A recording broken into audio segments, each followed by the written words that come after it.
Hola, soy Lorenzo Preve. Vamos a dedicarle unos minutos a entender la dirección de empresas en un mundo incierto. Voy a compartir unas breves ideas con ustedes.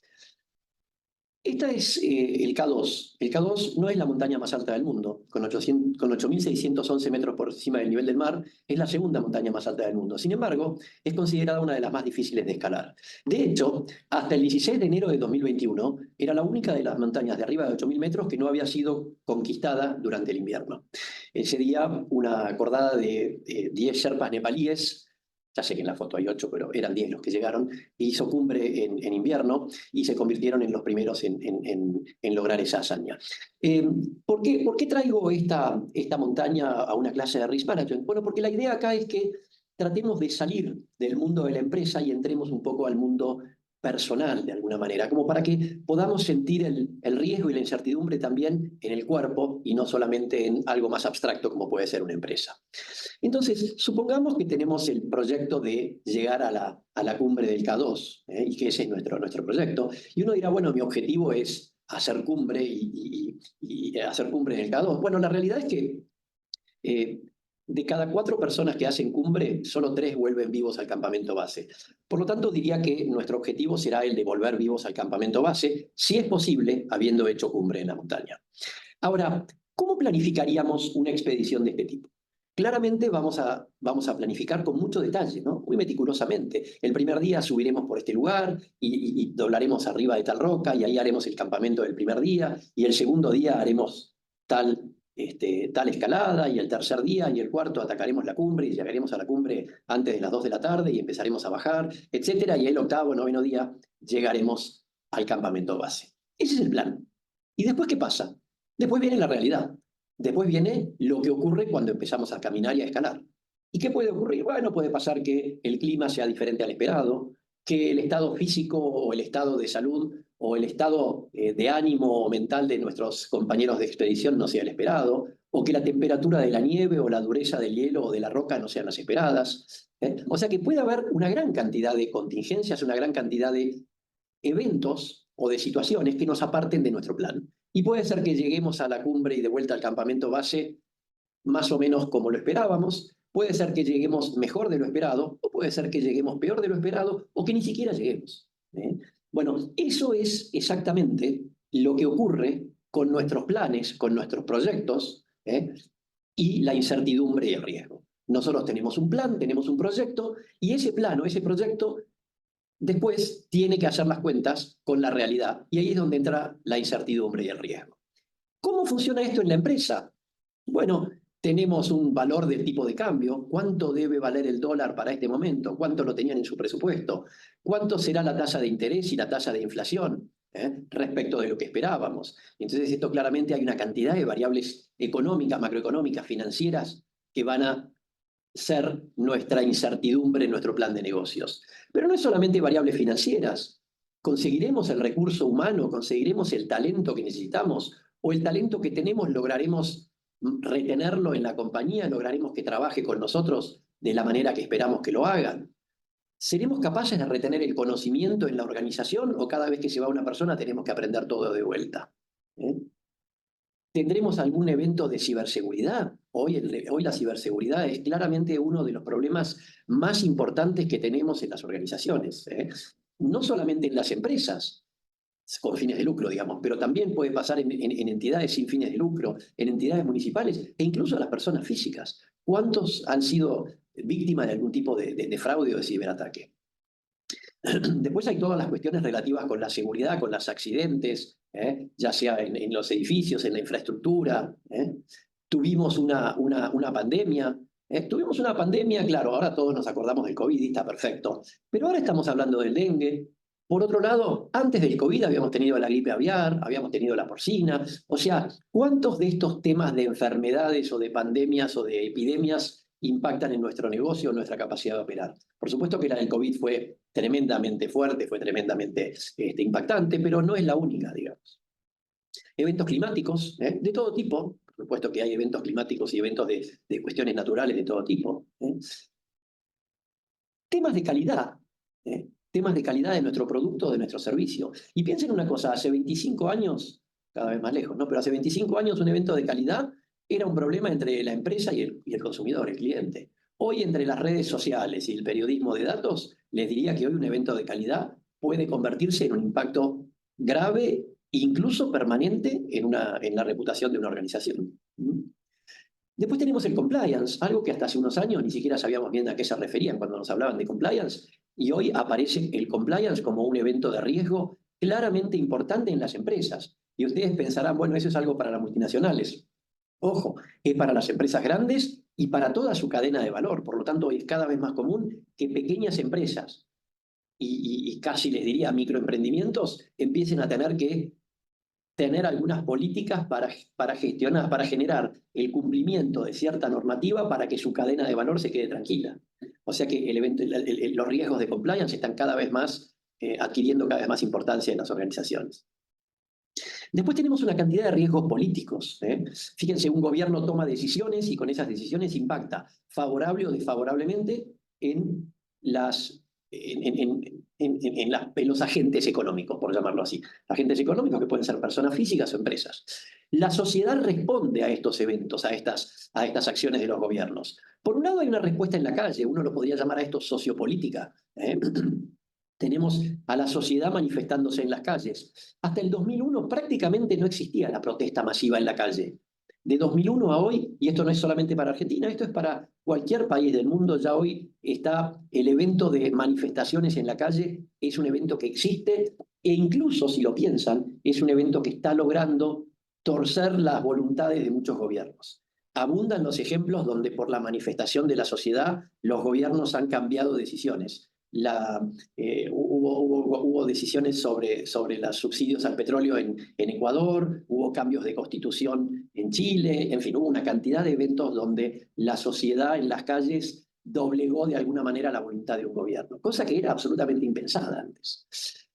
Después tenemos empresas o agentes individuales que desinvierten. El chico que se va a vivir afuera, la empresa que deja de producir en un país, el productor que decide bajar la tasa de inversión en un país para invertir en otro lado. Todos esos son respuestas de la sociedad a las acciones de un gobierno.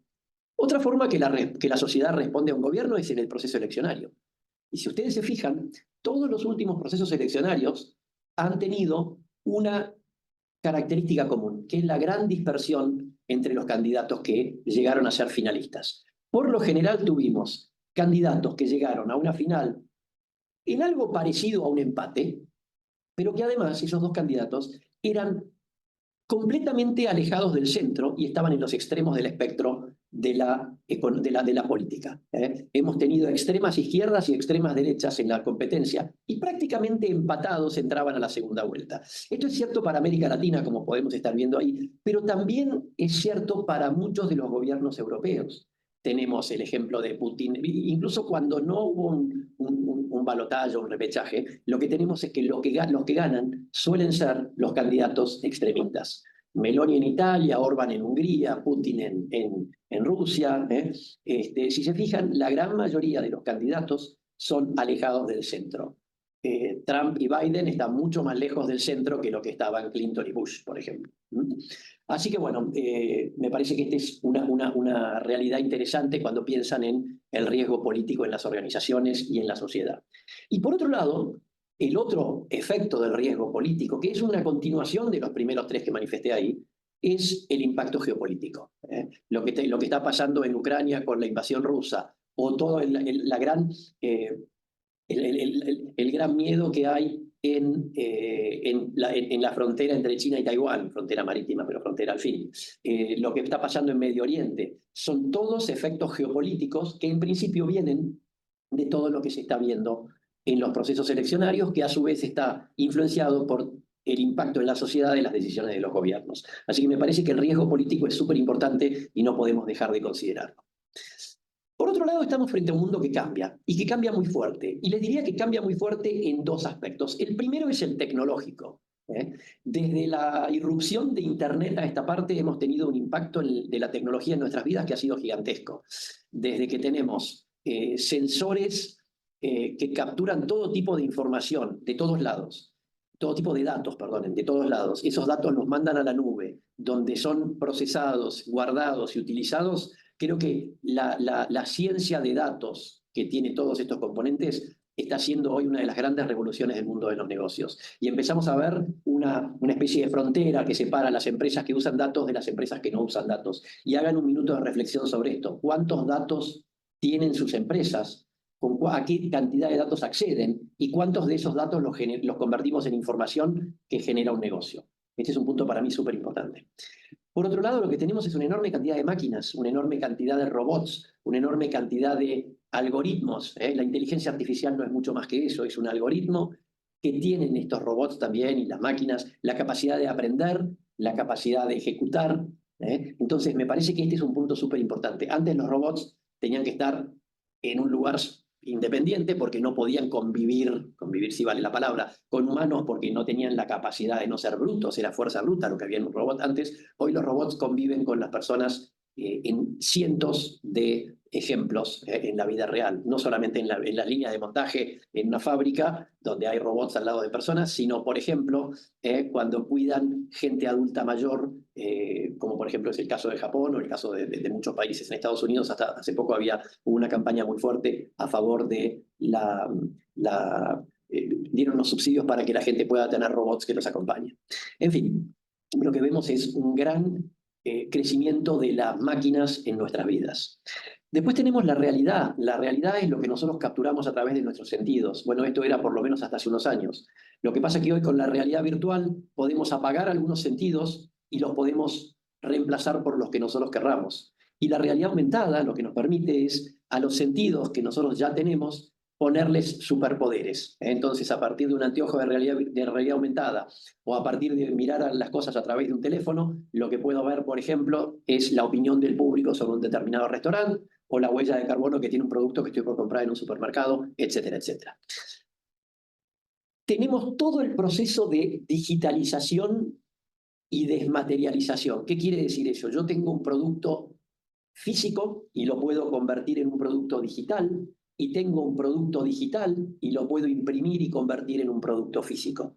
Y esto ocurre ya sin la necesidad de una planta, sino que lo podemos hacer con dispositivos muy chiquitos, totalmente descentralizados, que lo puedo tener en mi casa. Entonces yo puedo, por ejemplo, digitalizar un producto, mandarlo o subirlo a la nube y que alguien lo baje en el otro lado del mundo y lo vuelva a materializar. Imagínense las implicancias que tiene esto desde la geopolítica, desde la política de las empresas, desde los gobiernos, desde el transporte, desde lo regulatorio, etcétera, etcétera.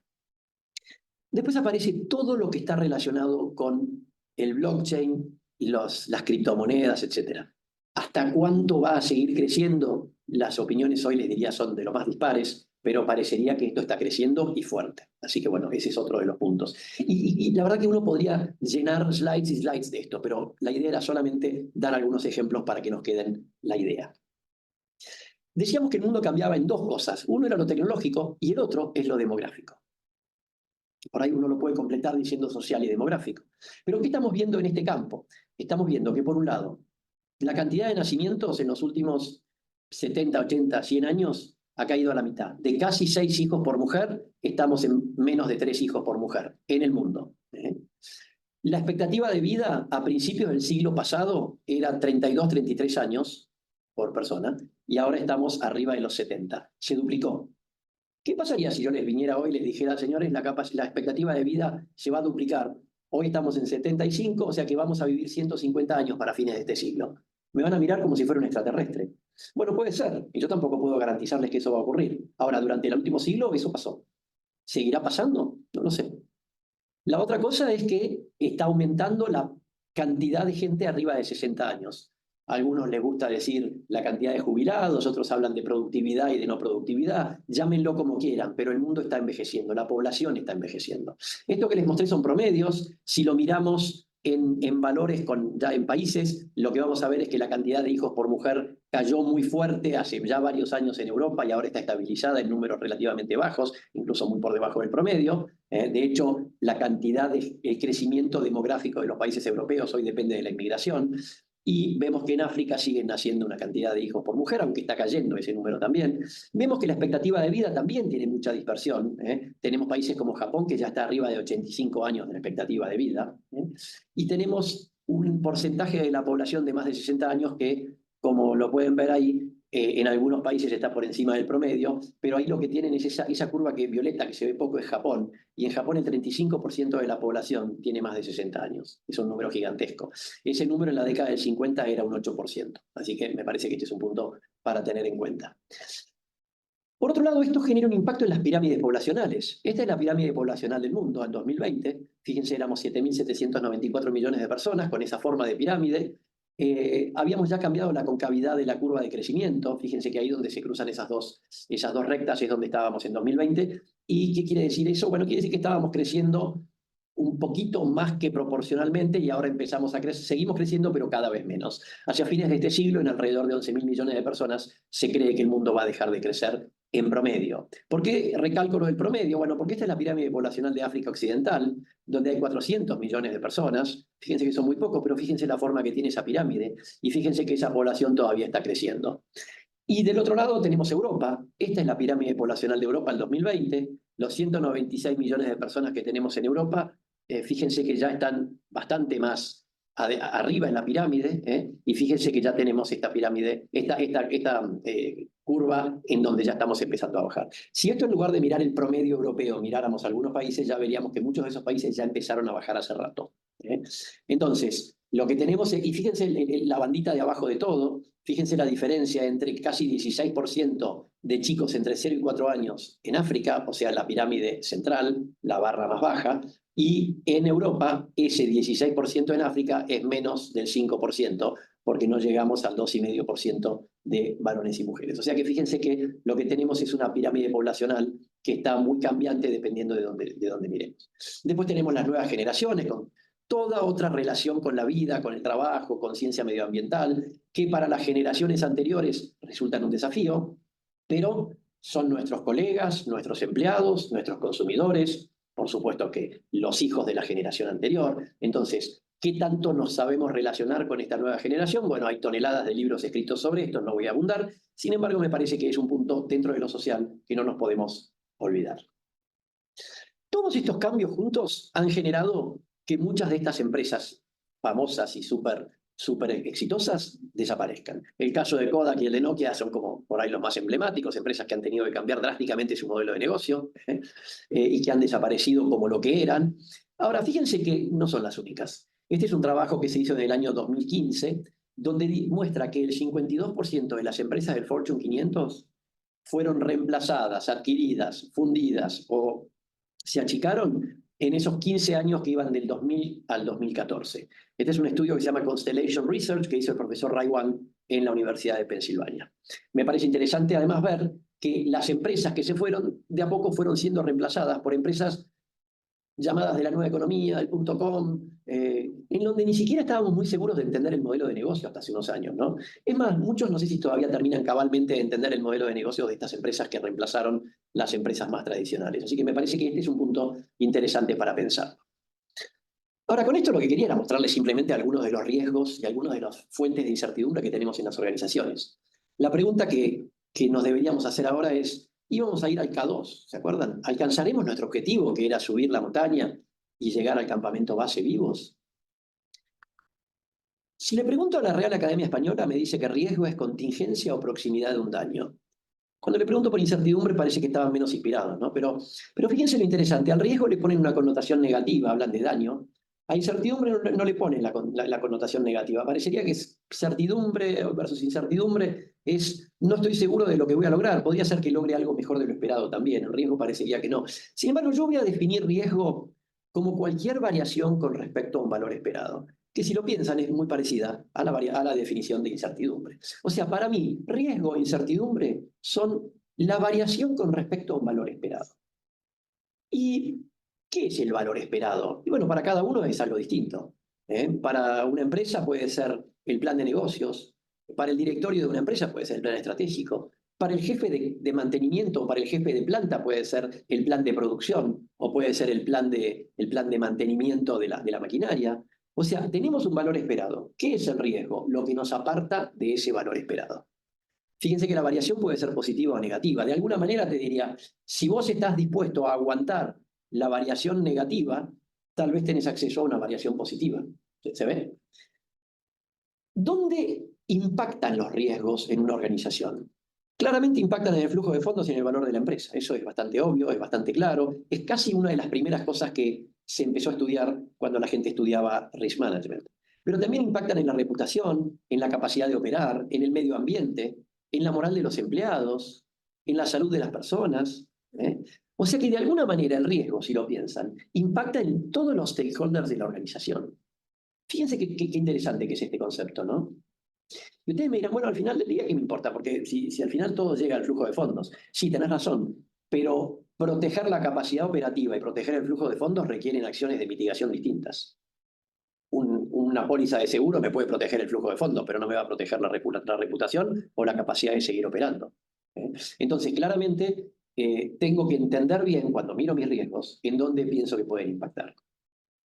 Si yo les dijera que el año que viene nos vamos a escalar el Aconcagua, este es el Aconcagua, vamos a poner un objetivo un poquito menos ambicioso que era escalar el K2. Si yo les dijera que voy a escalar el Aconcagua dentro de un año, y les hiciera una encuesta, que de hecho lo hice, ¿cómo se sentirían? Y estas fueron las respuestas de la sopa de palabras que tuve. Adrenalina, emoción, miedo, preocupación, curiosidad, entusiasmo, ansiedad, felicidad, desafío, compromiso, incertidumbre, libertad por ahí. Fíjense que los saqué de la zona de confort yendo a la Aconcagua. Y si a esos después le pregunto, asumiendo que vas a escalar el Aconcagua el año que viene, ¿qué harías en los próximos meses? Fíjense lo que obtuve. Estas palabras libres, entrenar, prepararme investigando, preparación mental, chequeo médico, planificación, consulta a expertos. Uno puso dieta, varios pusieron dieta, mejorar hábitos, me compro equipamiento, alguno decía teléfono satelital por ahí, buscar un guía. Cuando ustedes piensan en su próximo año, en su plan de los próximos 5 años en la empresa, ¿tienen el mismo nivel de adrenalina, miedo, emoción, incertidumbre? ¿O se sienten más cómodos? ¿Se sienten como si yo en lugar de decirles vayamos a la Aconcagua, les hubiera dicho vamos a pasear por el parque de acá atrás? Y cuando se preparan para este plan, ¿hacen todo este gran trabajo o medio que van medio tranqui? Total, esto yo medio que lo sé manejar, ¿no? Fíjense que cuanto más los saco de su zona de confort, más van a hacer esto y más se van a preparar. Esto lo explica muy bien este señor. Este señor se llama Alfredo Barragán, fue el comandante de la expedición Atlantis. Para los que no se acuerdan, en 1984, Alfredo Barragán, junto con un grupo de amigos, construyó una balsa, la balsa es esa que está ahí atrás, para probar que se podía cruzar el océano Atlántico con tecnología anterior a la de Cristóbal Colón y que podían haber llegado a América en balsa antes que lo que fue la llegada de Colón. Y fíjense la frase que destaco ahí. Él habla de la diferencia entre el aventurero y el expedicionario.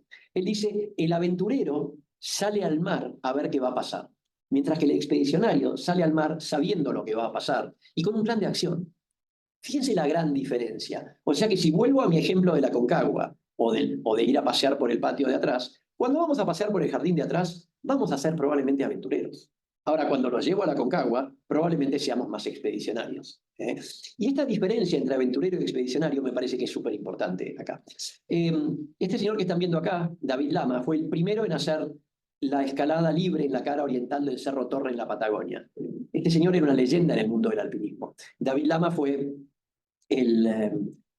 fue el primero en hacer muchas cosas. Y fíjense lo que dijo David Lama en una entrevista. Dice, nosotros tenemos una relación muy abierta con el riesgo porque no queremos morirnos, claramente. Algo puede salir mal y generalmente cuando sale mal algo ahí arriba es muy poco probable que te salves. Pero miren lo que dice ahí abajo. Dice, creo que sería bueno que la gente en general piense en la consecuencia de sus actos como hacen muchos escaladores. O sea que claramente David Lama era un tipo que se preocupaba por los riesgos. Sin embargo, David Lama murió escalando en Alberta, Canadá, en House Peak, el 16 de abril de 2019. Se lo llevó una avalancha. David Lama sabía perfectamente que cuando escalás en esos lugares, el riesgo de avalancha está latente. Lo que pasa es que es un riesgo inherente a ese negocio, que negocio en este caso la actividad, ¿no? La actividad del alpinismo. Y él decidió tomar ese riesgo a pesar de que podía ser fatal. Con esto, ¿por qué pongo este ejemplo tan truculento? Porque en realidad lo que les quiero mostrar es que hacer risk management no es decidir no escalar. Hacer gestión de riesgo no tiene nada que ver con no tomar riesgos. Tiene que ver con conocer los riesgos que estoy enfrentando y saber qué es lo que voy a hacer con cada uno de ellos. En este caso, los escaladores saben que están enfrentando un riesgo que están enfrentando una situación claramente peligrosa, pero también saben que es parte inherente de su negocio y de su actividad. Este ejemplo de Facundo Arana lo pongo porque Facundo Arana, que es un actor argentino que en el año 2012 trató de subir al Everest y fracasó por una embolia pulmonar que realmente casi le cuesta la vida. En el año 2016 fue de vuelta. Y cuando estaba por ir, escuché un reportaje en la radio donde le preguntaron, bueno, y Facundo, ¿pero por qué vas de vuelta? Bueno, esta vez me preparé distinto. Contraté un equipo de expertos y para cada riesgo tenemos un plan de acción. Claro, la primera vez habíamos visto a un Facundo aventurero y ahora vimos un Facundo expedicionario. ¿Sí? O sea que me parece que este es un buen ejemplo de lo que hablábamos antes, ¿no? Este señor se llama Peter Bernstein, y Peter Bernstein escribió ese libro que se llama Against the Gods, que es un muy buen libro de la historia del riesgo. Pero fíjense lo que dice ahí, esto que estoy resaltando. La palabra riesgo deriva del italiano antiguo risicare, que quiere decir animarse. Dice, riesgo es una elección, no una fatalidad. O sea, lo que hacemos, nuestras acciones, las acciones que nos animamos a tomar, son las que nos van a definir cuáles son los riesgos que vamos a enfrentar. Me parece que este es un ejemplo maravilloso de qué es el riesgo y cómo cómo interactuamos nosotros, siendo ya sea personas físicas o empresas, con el riesgo. ¿Cuáles son los pasos de un plan de gestión de riesgo? El primer paso es identificar los riesgos. Entonces, para identificar los riesgos, lo que voy a hacer es mostrarles ahora, si bien cada empresa tiene sus riesgos puntuales y particulares, cada país genera riesgos diferentes en las organizaciones, lo que les voy a mostrar es el mapa de riesgo que publican anualmente tres grandes consultoras o tres grandes organizaciones. El primero es el de Allianz. Allianz, que es la compañía de seguros alemana, todos los años, desde hace ya unos cuantos años, presenta el Allianz Risk Barometer, que lo hace durante el mes de septiembre-octubre. En este caso, miren ahí abajo dice, fueron encuestados más de 3.000 risk managers y expertos de riesgo en 92 países, y les preguntan de todos estos riesgos cuáles son los que ustedes creen que son los más importantes. Y este es el ranking del 2024. El primero es ciberincidentes, el segundo es interrupción de negocios, el tercero es catástrofes naturales, el cuarto cambios en legislación y regulación, el quinto desarrollos macroeconómicos, fuegos y explosiones el sexto, cambio climático el séptimo, riesgo político y violencia es el octavo, desarrollos de mercado el noveno, y no conseguir gente con las capacidades para lo que queremos hacer, es el décimo de los riesgos de este año. Este informe lo pueden googlear, lo pueden encontrar fácilmente online, si no me lo piden yo tengo el PDF, pero me parece que nos tiene que dejar pensando qué es lo que están mirando. Acuérdense que esto es multiindustria, multipaís, multiregión, etc. El otro que les voy a mostrar es el del World Economic Forum. Esta es la 19ª edición. Esto es una cosa bastante parecida, le preguntan a los expertos qué opinan. Y fíjense que en el análisis que hacen puede ser un poquito distinto por el perfil de las personas que responden, pero mírense de lo que hablan. Fíjense, el título dice, seleccione hasta 5 riesgos que usted cree que más probablemente vayan a presentar una crisis material en escala global en 2024. O sea, ¿cuáles son los riesgos más importantes para el año que viene? Habla de eventos climáticos, desinformación generada por la inteligencia artificial. El tercero es polarización social y política, esto lo hablábamos hace un rato. Después, el costo de vida, la crisis del costo de vida, la crisis de inflación en el mundo, ciberataque, cuestiones de macroeconomía, supply chain que se corta, conflictos entre estados, ataques en infraestructura crítica. Este es un riesgo que está muy fuerte, está creciendo muy fuerte, que haya un ataque, ya sea ciberataque o ataque físico a la infraestructura crítica, supply chain de vuelta, que no te dejen hablar, o sea, que el free speech empiece a estar prohibido. Después habla de varios supply chain, el de la energía, el de la comida, etcétera, crisis de deuda. Fíjese que acá también habla de no conseguir gente, etcétera. O sea que acá tenemos una cantidad de riesgos súper interesantes. ¿Cómo se hizo esto? Bueno, esto se los dejo por acá, pero fueron 1.490 expertos a los que le preguntaron. El periodo fue del 4 de septiembre al 9 de noviembre y el riesgo está definido ahí abajo. Es definido como la posibilidad de ocurrencia de un evento o condición que, si ocurre, impacta significativa y negativamente en una proporción importante del Producto Bruto Mundial y la población o los recursos naturales. Y por otro lado les voy a mostrar los top risk del 2024 de Eurasia Group. Eurasia Group es una consultora de riesgo político. solamente mira riesgo político y fíjense cómo empieza el informe de este año. 2024 es el Voldemort de los años, el Annus Horribilis, el año que no hay que nombrar. ¿Se acuerdan de Harry Potter, no? Dice, hay 3 guerras que van a dominar el mundo de los negocios. Rusia-Ucrania, que está en su tercer año, Israel-Hamás, ahora en su tercer mes, y Estados Unidos contra Estados Unidos, que empieza en cualquier momento. Esto se refiere a la tremenda brecha o a la tremenda grieta, más que brecha, dentro de la sociedad de los Estados Unidos, entre los dos extremos de los republicanos y los demócratas que tenemos hoy viviendo en Estados Unidos. Fíjense que tenemos Estados Unidos contra sí mismo como riesgo número 1, el Medio Oriente, este es el que estaba hablando ahí de Israel contra Hamás, el tema con Ucrania, la inteligencia artificial fuera de control. Cuando habla de Axis of Rogues, habla del eje Rusia, Corea del Norte e Irán como un eje de conflicto posible. Y de hecho, si lo están viendo hoy en las noticias, estamos escuchando los problemas potenciales entre Irán e Israel, que se está hablando y está cada vez más fuerte ese peligro latente. Que China no se recupere, la pelea por minerales críticos, o sea, la capacidad de conseguir recursos naturales. No room for error se refiere al no podemos cerrarle a la forma de resolver el problema de la inflación. O sea, el mundo no puede aguantar toda la inflación que tenía por mucho tiempo más. Ahora parecería estar bajando, por lo cual parecería que este riesgo se está de alguna manera poniendo en caja. Cuestiones climáticas con el Niño. Y cuando habla de risky business, fíjense qué interesante este punto que están trayendo, que no es la primera vez que aparece en los rankings de Eurasia, es trayendo el problema cultural de Estados Unidos en las empresas. Ejemplos es el caso de Disney con la ley en Florida, con la ley de educación que hubo en Florida.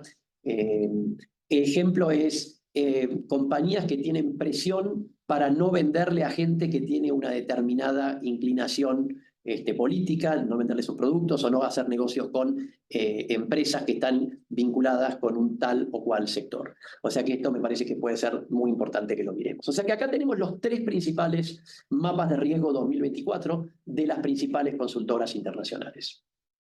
Una vez que identificamos los riesgos, que tenemos que hacerlo para cada empresa, haremos nuestro mapa de calor. Nuestro mapa de calor tiene su probabilidad y su impacto, y cada uno de esos puntitos es el riesgo. Esto es, digamos, lo que sería para nosotros la medición de los riesgos. Encontrar los determinantes de los riesgos. ¿Qué es un determinante? Aquello que hace que el riesgo ocurra. El determinante del riesgo es lo que hace que el riesgo de que se caiga la taza de café en la alfombra blanca se materialice.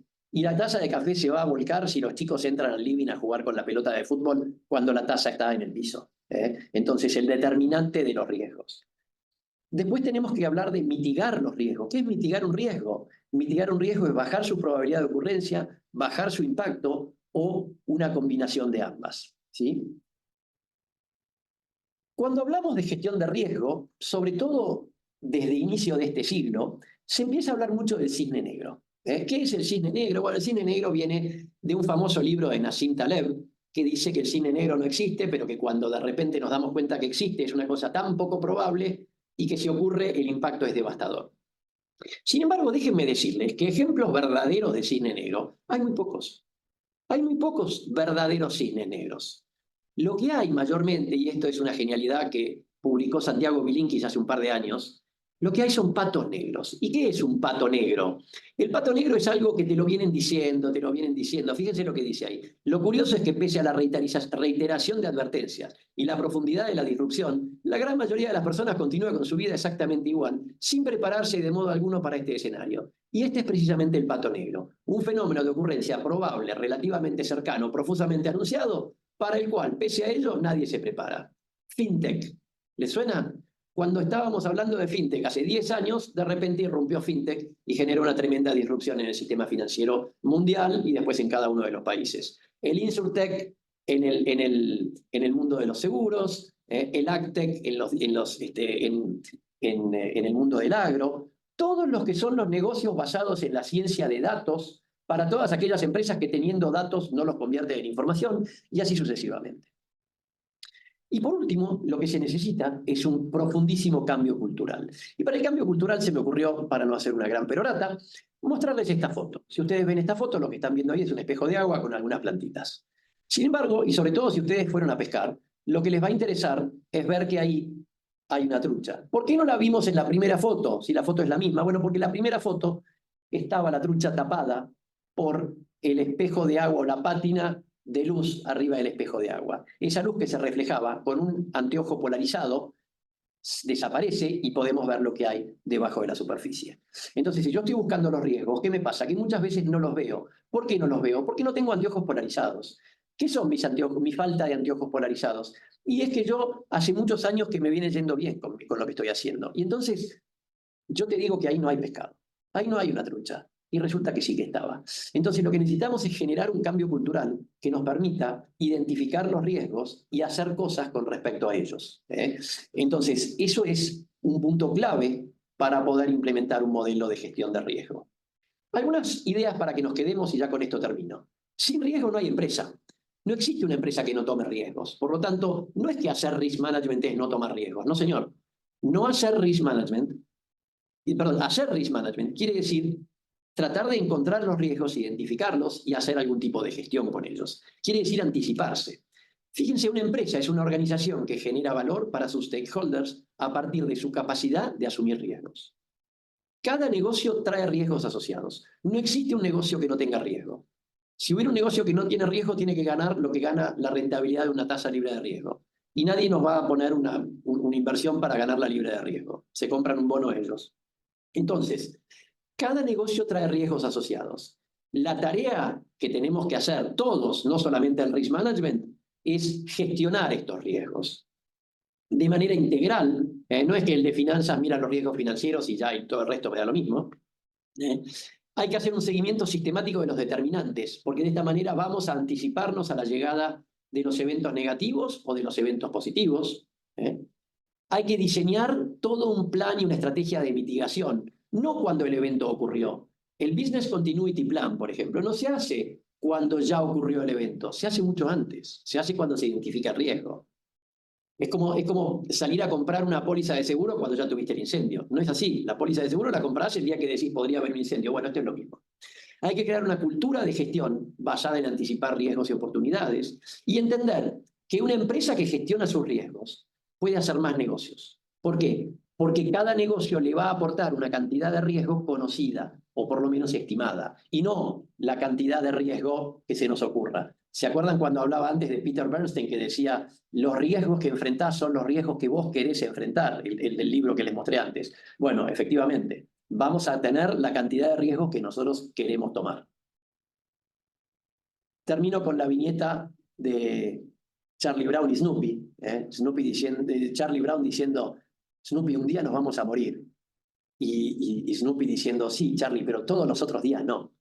Claro, Snoopy tal vez sea totalmente aventurero y Charlie sea extremadamente expedicionario. Bueno, lo que tenemos que tener es la capacidad de hacer el mix adecuado entre estas dos posiciones. Bueno, con esto termino esta presentación. Hay una enorme cantidad de cosas que quedan abiertas acá. ¿Cuál es la relación entre el riesgo y la estrategia? ¿Cómo impacta la gestión de riesgo en los stakeholders de la organización? ¿Cuáles son las herramientas? ¿Cuál es la mejor manera de mitigar los riesgos? ¿Cómo impacta la psicología de la persona en la gestión y en la asunción y en la mitigación de los riesgos? Bueno, de todo eso vamos a hablar cuando nos veamos personalmente. Bueno, muchas gracias y espero verlos pronto. Hasta luego.